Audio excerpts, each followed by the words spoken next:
There's the artificial kind of seeking forgiveness, astaghfirullah, astaghfirullah, astaghfirullah, astaghfirullah, astaghfirullah, which for some people is so artificial, like Ali radiallahu anhu saw somebody doing it and said to him, your istighfar needs istighfar.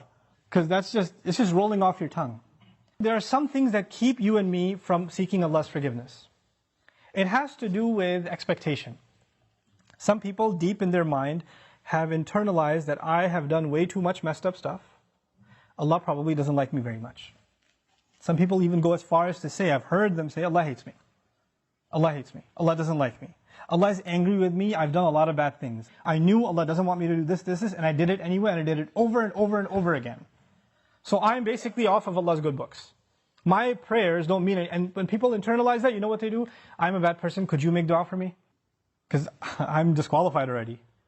So you need to make dua for me. Because I'm hoping at least Allah will listen to you. Maybe I have a chance. Because there's no way He's going to listen to me. You seem to have a much better connection with Allah than I do.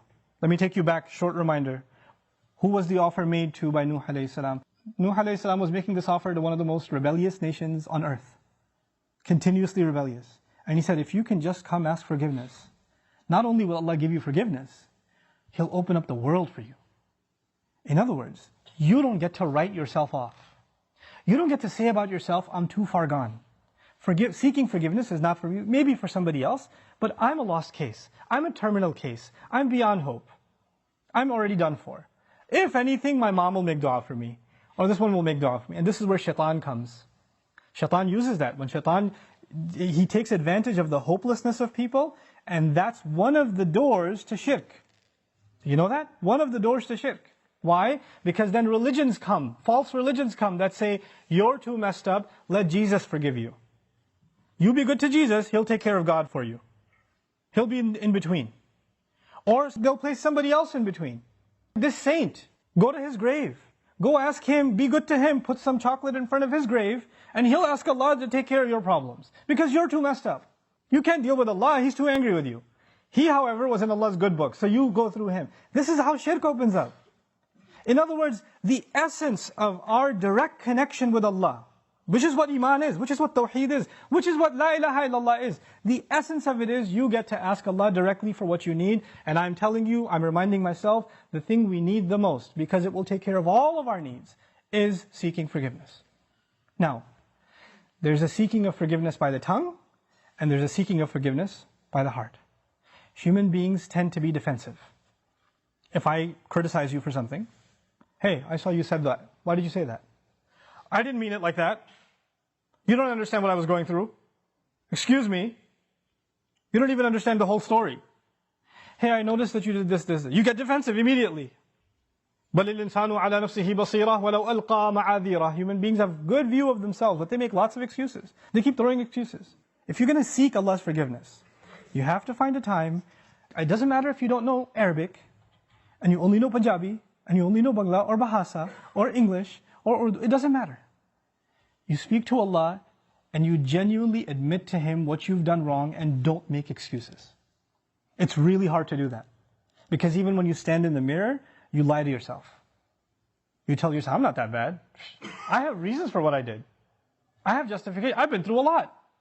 But when you're going to come in front of Allah, you have to forget about justifying. Because all of your justifications, He knows them already.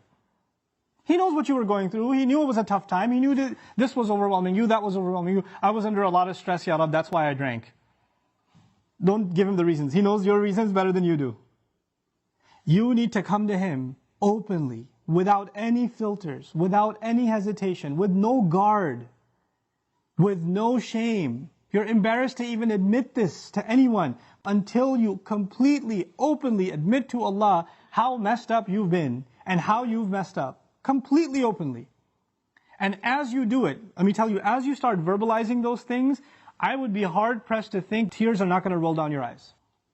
It's impossible for a human being to open up so vulnerable before Allah, before anyone, and especially Allah, to open up so much and then not believe, not have tears roll down their eyes. Because it's a moment of weakness. To the world, you have to show yourself as strong and confident and you're just fine. Everybody sees you and thinks everything's okay. But the only one who gets to know nothing is okay, there's a lot of problems, is Allah. You have to open up to Him completely, and then you're going to be in a position to ask for forgiveness. Then you get to beg in sajda. Then it turns into something else. Then it's not just astaghfirullah, astaghfirullah, astaghfirullah. It's a real conversation with Allah. It's a real confession with Allah Azza wa Jal. That's a powerful, powerful thing. Try it for yourself. You have to find time alone to yourself. You have to make sure nobody else is listening. You can't even do it in the middle of the night. You get up from the bed, the wife is still in bed, you sit on the side of the bed, Ya Allah, forgive me, and she's listening. You can't do that. Be in the car by yourself. Doesn't matter. Be somewhere alone. This is just your time with Allah. Your alone time with Allah. And verbalize it. Hear yourself say it. There's one thing to just whisper it. And if you're just going to memorize a bunch of du'as in Arabic and you don't even know what they mean, and just recite them, if you're going to keep doing that, and those du'as are beautiful, they're powerful, but if your heart isn't speaking them, your tongue is speaking them, then you're not seeking istighfar yet. May Allah reward you for the dhikr that you're doing, for every harf that you're reciting, but that's not istighfar. Istighfar is something else.